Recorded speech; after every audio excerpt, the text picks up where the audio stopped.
Good morning students, this is Prema, your biology teacher from BRGS. Welcome to my biology class. Today topic is diversity in living organisms. Okay, today's contents are introduction, taxonomy, classification, importance for classification, basis of classification, hierarchy of classification. These are the contents of diversity in living organisms. In the last class, we already studied about the definition of diversity. What do you mean by diversity? It is the how many varieties are present in a particular area, that we call it as diversity. Okay, in today's class, we are studying in detail about the kingdom systems. How many kingdom systems are there? 5 kingdom systems are there. Okay, we will study one by one today. Which are those? Kingdom bacteria, kingdom plantae, kingdom animalia, kingdom fungi, kingdom protista. These are the different types of kingdoms system. Okay, 5 kingdom systems are there. Next come to the major characteristics considered for classifying all organisms into 5 major kingdoms. Here they are considering some characteristics for the classification of the organisms, that is 5 major kingdoms into 5 major groups. Which are those? First character is cellular organization, how the cells are made up of. That is the first characteristic we are observing in the 5 kingdom system. That is by prokaryotic cell and eukaryotic cells. What do you mean prokaryotic cell? In these cells, these are primitive and incomplete cells. In these organisms, they have primitive type of nucleus and incomplete cells without wall, that is called as prokaryotic cell. Here primitive nucleus is present in an organism, we call it as prokaryote. Here pro means primitive, karya means nucleus. Primitive nucleus is present in an organism, we call it as prokaryotic cells or organism. Okay, next come to eukaryotic organism. Here eu means true, karya means nucleus. Here true nucleus means complete nucleus is present or well developed nucleus is present in an organism, we call it as eukaryotic cells. This is the first characteristics, that is cellular organization. Next come to body organization. How many types of cells present in an organisms, that we call it as body organization here. That is of 2 types, that is unicellular organism, second one is multicellular organism. Here name itself indicates the definition here.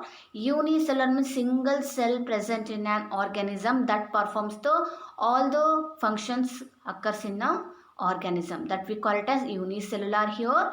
Next come to multicellular. Here more than 2 cells are present in an organism, we call it as multicellular organism, which performs the different body functions in an different organs, that we call it as multicellular organism. This is the second characteristics of the organism.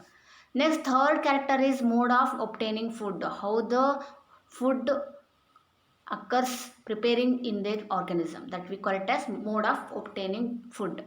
Here also different types are there, that is autotrophs. Auto means self preparing foods. Here the organism that makes their own food by photosynthesis.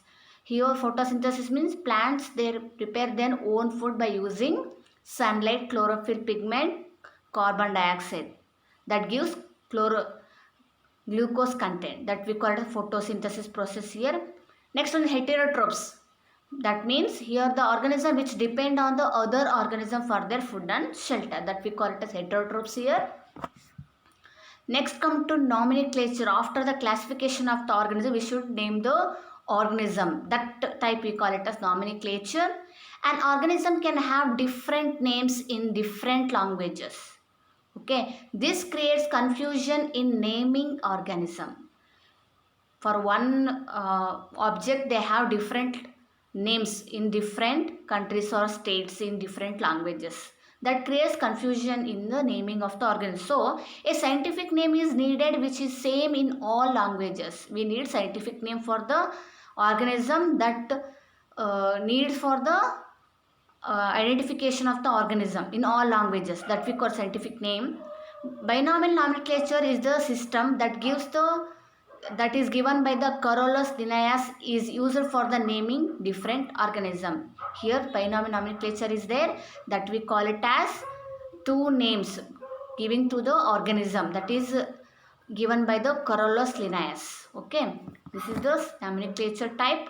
See, here some conventions in writing the scientific name. Some rules are there for the writing the scientific name. Which are those? Genus should be written followed by the species. First name should be genus name. Second name should be species name. Okay, next second one is first letter of the genus should be capital and that of the species should be in the small letter. While writing the scientific name, first letter should be capital letter, after rest of all the letters should be in the small letter. That is the second rule. Third rule is the when printed, the name should be written in italics, slant, and when written with hands, genus and species name should be underlined separately. These are the rules for the writing the scientific name. Next come to first kingdom, that is kingdom Monera. What are the characteristics comes under Monera? See, prokaryotic means here primitive nucleus is present in a Monera. Unicellular means single cell present in an organism. In Monera, only single cell is there. Can be autotrophic or heterotrophic. Mode of nutrition in Monera is autotrophic. They are self-preparing or depend upon the other organism for their food and shelter. May or may not have cell wall. Okay, here cell wall is there or not. Two cases are there. Example, Anabaena and bacteria. These two are example for the autotrophic Monera. Cyanobacteria or blue-green algae, they are also autotrophic. Next come to second kingdom, that is Protista. This is also a prokaryotic. Unicellular means primitive nucleus and also single cell of organism. Here can be autotrophic or heterotrophic. Both cases are there. May have cilia, flagella or pseudopodia. For example, Euglena and Paramecium. Okay. Examples, plants like algae, diatoms, animals like protozoans. Here I already told amoeba, Paramecium, Euglena. Okay, fungi like slime molds and water bodies. This is also type of Protista, protistine organism. Next come to third one is, that is kingdom fungi. This is only eukaryotic. Here true nucleus is present in this organism. That's why eukaryotic. Mostly multicellular but sometimes unicellular. Example, yeast. This is always in the multicellular stage, but in some times it will act as a unicellular organism. Here sources of food. How they obtain? Saprophytes means this is grown on dead and decaying matter. Parasite means it depends upon the other organism for their food and shelter. Next type is symbiotic association, means sharing the food with two organisms, that is called symbiotic. Here cell wall is made up of chitin. Here rough outer layer is present in an fungi. Example, mushroom, that is also called as agaricus in science. Green mold, that is penicillium, and smut, that is called aspergillus. Next come to saprophytes. This is also a type of mode of nutrition.